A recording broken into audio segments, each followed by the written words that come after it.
The diagram shows triangle ABC, and we're given lots of information here. So ABC and DEB are straight lines. AD is 4.4 centimeters, BC is 8.6 centimeters, and E is the midpoint of DB. The angle CDB is 90 degrees, and DCB is 40 degrees. And we need to work out the size of the angle EAD, which is this one here, giving our answer correct to one decimal place and showing all of our working. So there's a lot going on in this diagram here, but the thing that jumps out to me is triangles. Here we got a right angle triangle, and when we got a right angle triangle, we can use SOHCAHTOA. So basically we're going to do some trigonometry using sin, cos, and tan. Now this only works with the right angle triangles, so we've got to look out for those. So this triangle here is right angle, so that's good. And I'm going to try and work out this length here, BD.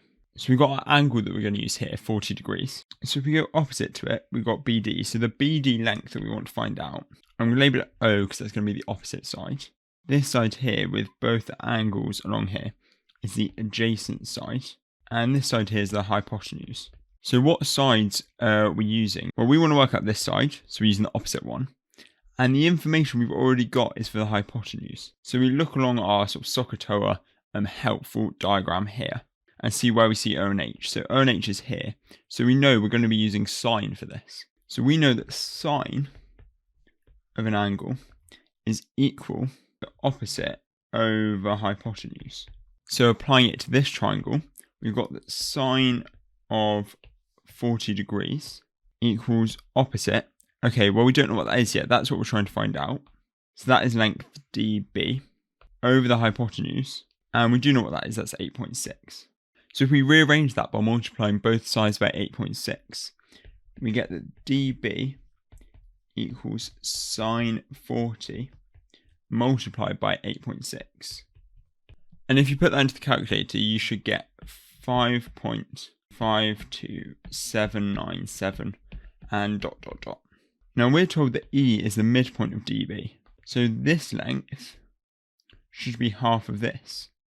And put that into a calculator, you should get 2.76 ... It's a good idea. If you get a long number like these that keep going, you can store them in your calculator. So when you use them in further calculations, you can use the whole number and not get any rounding errors in your final answer. Great, so we now know this length of E to D being 2.76 centimeters. So we're now getting very close to work out what X is. So we can use this triangle here. And we know because we've got a straight line here and a right angle in this part, because angles on a straight line add to 180 degrees, this angle is also going to be a right angle. Therefore, we use our friend SOHCAHTOA again. So this time, instead of working out a length, we're going to be working out an angle. So again, we're going to label the sides. So from the angle, this side is going to be the opposite side.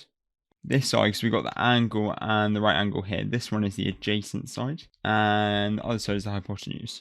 So we want to work out this angle. And what are the two bits of information we've got?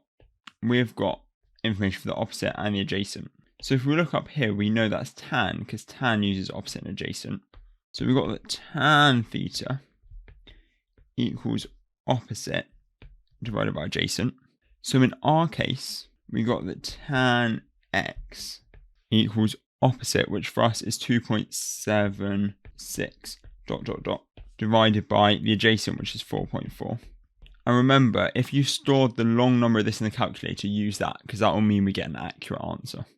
So we've got that x equals inverse tan over all this. And if you put all of this into your calculator, you should get an answer that rounds to 32.1 to one decimal place like it asked for in the question. And that's the final answer. So we got our first mark for going through the process to find the length here, dB. We get a second mark for then finding the length, ED. We get our third mark for work out we need to use tan and inverse tan specifically here. Then we get our fourth and final mark for the correct answer here.